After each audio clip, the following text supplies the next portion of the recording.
during the Nobel Peace Prize Day that we are celebrating. So today we have Honorable Member of Parliament Joseph Mooney from New Zealand and Honorable Member of Parliament Ingrid Leary from New Zealand, Honorable Member of Parliament Helen White from New Zealand, Honorable Member of Parliament Renee Sharma from Fiji. So I welcome you all, and so I would request Honorable Joseph Mooney and Honorable Renee Sharma to address the press. And we have today members of press, media persons from our Tibetan media fraternity as well as local Indian fraternity as well, and we have some of our media friends from Delhi joining us today as well. So please, Mr. Joseph. Oh, thank you very much.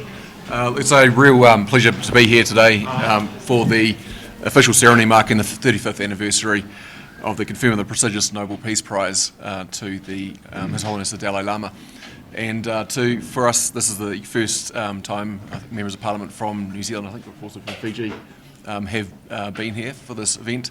It's obviously, this is an important event for a number of reasons, one of which I think is just that message of peace, which he was awarded the Peace Prize for 35 years ago, is one that's as important as ever, if not more important than ever today. And so it's great to be here and to learn more about this region and to learn more about the people of Tibet. So I think I speak for all of us that we've really enjoyed our time here.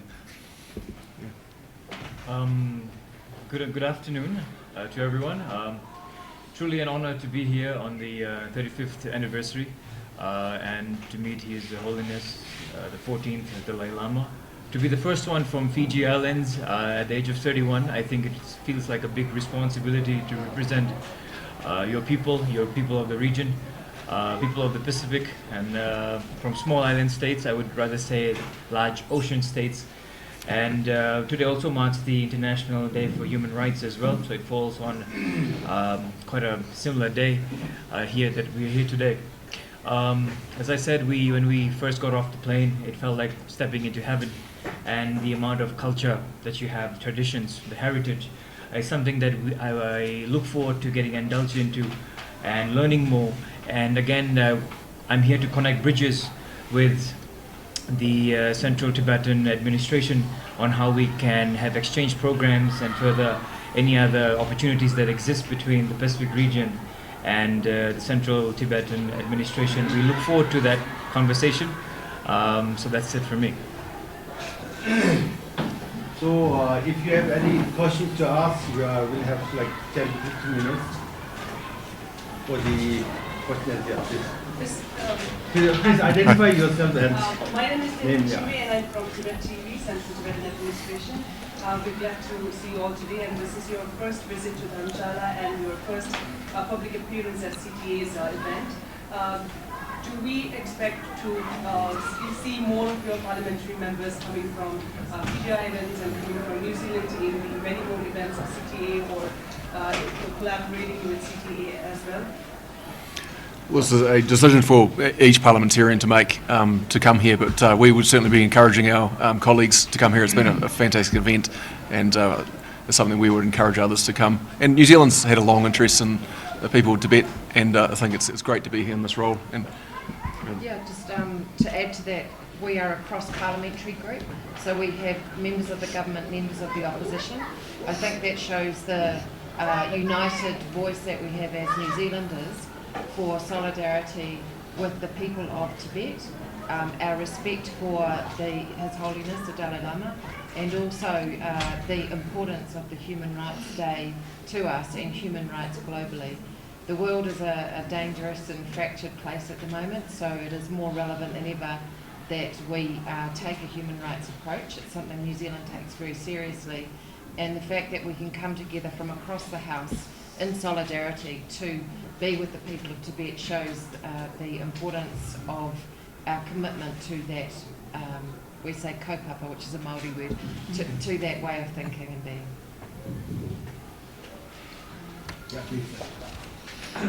Good afternoon, my name name is Keshav Padmanabhan. I'm a journalist with the Print and I cover foreign policy. And my question is to the cross group of parliamentarians from New Zealand.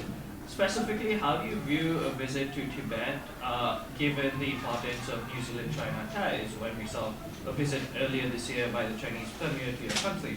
So in that sort of sense, how do you view your visit to Tibet, given sort of the sensitive nature of the issue? Well, look, we're not here on behalf of the government. I'd say that first. We're here as members of Parliament. New Zealand has a long and good relationship with China, but we've been very clear for a long time about our views on human rights, and that we will say what we think if we have a disagreement, and we have called out instances where we've been concerns about Tibet, including recently with other nations, about we want to see human rights being upheld. We think that's one of our important principles, and it's something that we will stand true to. So we think we can balance both of those. Can I say, I'm a Member of Parliament for the New Zealand Labour Party, and the reason that I came was I was particularly concerned about the human rights issues and the schooling issues of taking children into schools that are centrally run and away from their parents. That's something that lots of countries have struggled with, lots of countries have done, and lots of us regret the decisions in those other countries. So there's a lot of reciprocal learning, and it's very important that we keep those communications open about mistakes that people make. To add to that question, I'm Pradeep Thakur from Times of India Daily. So to add to that question, as you were talking about children being taken away, rights violations. So are these issues going to be raised in your parliament, the government, to have some official position on all these issues of human rights violations and freedom being curtailed, liberty not being there of Tibetans in Tibet? I think my first job when I go back is to make sure that I share the information that I've got with other parliamentarians and with my community, so that more New Zealanders know about the Tibetan community and the struggles that it's been facing. And I'll just add to that that New Zealand was a signatory with other countries to a statement in October this year on a general discussion on human rights and joint statement on the human rights situation in Tibet and Xinjiang, and has raised these concerns with a number of other nations. Just to add on to that, I think the purpose of this trip is to make us aware of the situation that's at hand, and personally. And for us in Fiji, I think we've always called for the ocean of peace. We play a big part in the region, also with the Pacific Island Forums. And I think definitely it's about creating awareness as well. So I would definitely go back and bring this up in Parliament, and let the people of my country know of what Tibetans have gone through, and also create that space where more dialogue can happen, more engagements can happen, and then opportunities can rise from there between Tibet and Fiji.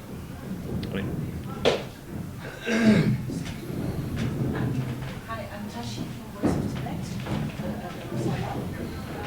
You're here on a very important day, the 25th anniversary of the Nobel Peace Prize being conferred on His Holiness the Dalai Lama, and also it's the International Human Rights Day. So since you are here, I think in itself is a statement. And do you have any message to China or the rest of the world regarding Tibet on this day? Beyond what we've already said, I think the message of peace and the resolution of issue, and there will be always differences of opinion that people have, including within communities, within families, within nation states, and we think that message of peace, which the conferment of the Peace Prize on the Dalai Lama, His Holiness the Dalai Lama, is one that we hear, and we really believe in that, and we think that's a very important principle for this world, and but that doesn't mean you don't have disagreements. So you do have disagreements, but you work through them. Using peace as your method of solving those issues. So it's a great message. We are here as parliamentarians, not as the government.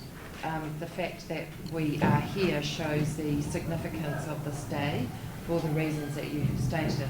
I think individually each of us are very interested and committed with human rights, and so it has meant a lot for us to be here on this particular day. We do feel, I think I can speak for all of us, that right now peace and security are really topical issues, and so there is a lot to be learned from us looking at the peaceful approach that you have taken. There is a lot of learning and dialogue to be had, and there's also a lot of solidarity in New Zealand from Tibetan communities who stand in solidarity with you, but also other communities who are committed to peace and human rights. So as I said in my speech before, you are not alone, we're all connected, and it's an important day for us to be here with you. I think I'd just like to add on to that in terms of peace and chaos. You see, for me, in my perspective, what is a business? A business is a solution to a problem. When we have a problem, we have businesses, economies thrive, nations thrive, and it's all basically moving money around the world. In this, you take some, you snatch it away, and which history shows us.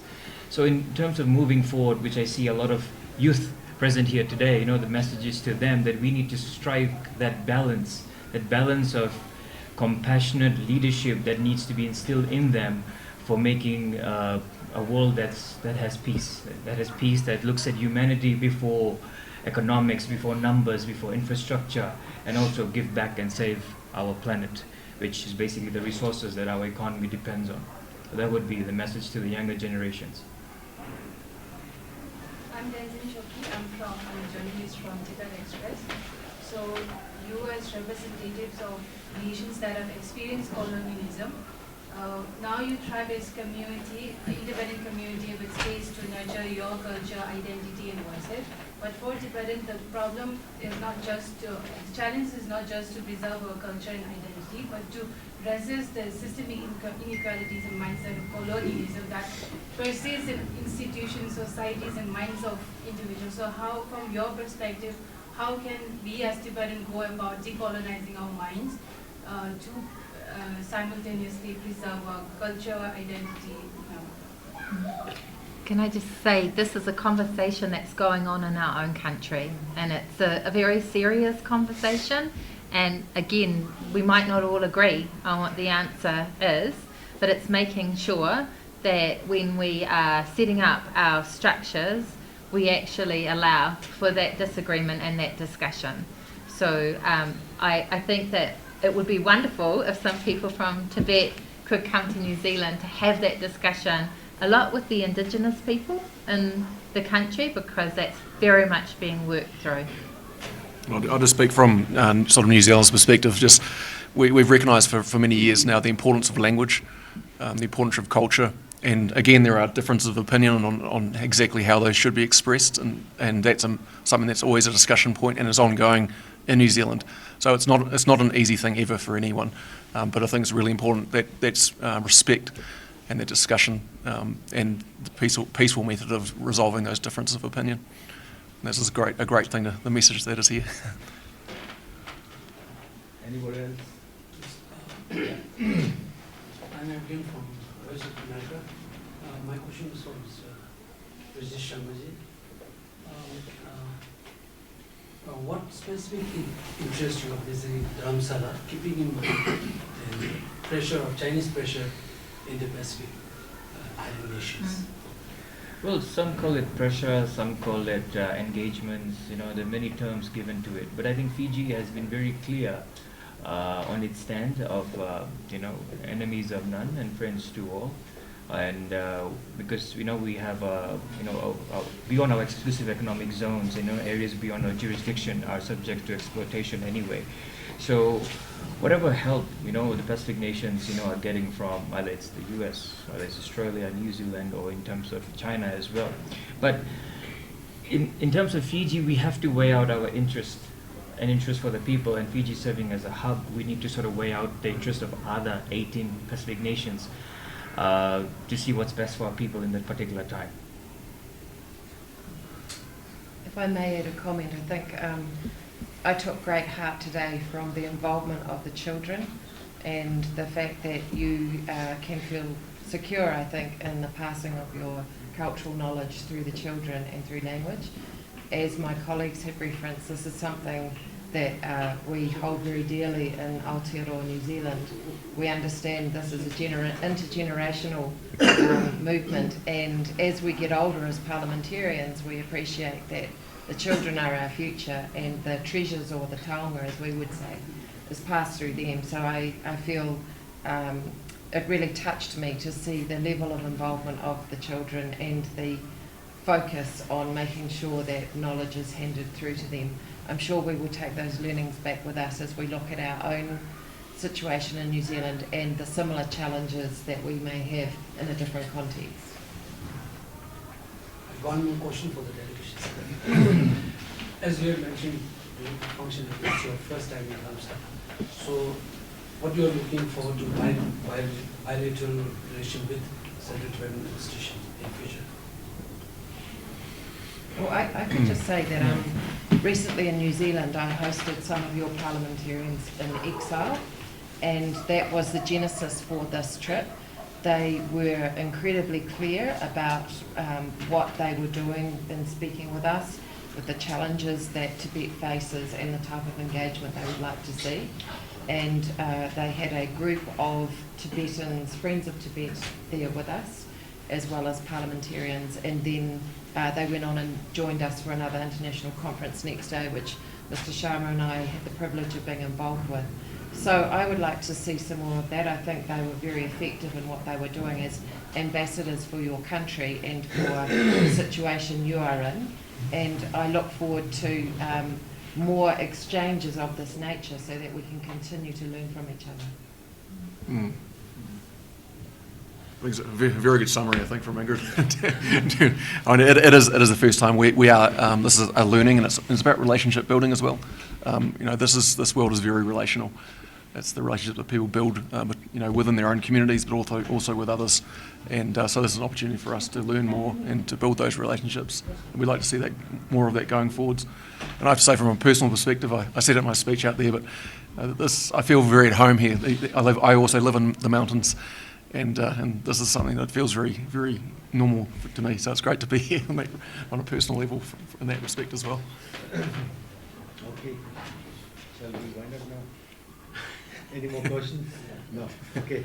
So, honourable members of Parliament, after a very long, kind of cold program, we have taken time out to meet with the members of press. I thank you, and I would also like to thank you, all of you, on behalf of the members of press present here, and we had a brief kind of discussion on, because this is our first visit to Dharamsala, and as far as I know, this is a historic visit of a delegation of members of Parliament from New Zealand and Fiji to Dharamsala, probably after a very long time, if I'm not wrong, or maybe because of that, this is historic, I think.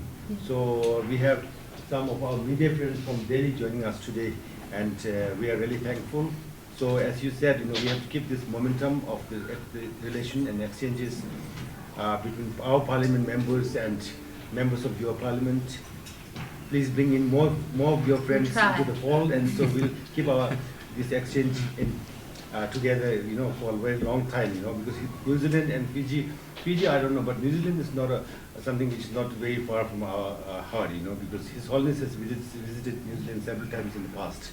So we have to keep this momentum. Thank you for your visit to Dharamsala. Thank you very much. And also, journalists, please come to New Zealand, and you can go through Fiji on the way there or back. So we're a beautiful country. I'm sure that lots of mountains. All the MPs, lots of mountains. We'd love to show you around. So hit up your chief reporters and come and find out about our country. Haere mai. Thank you. Thank you. Thank you.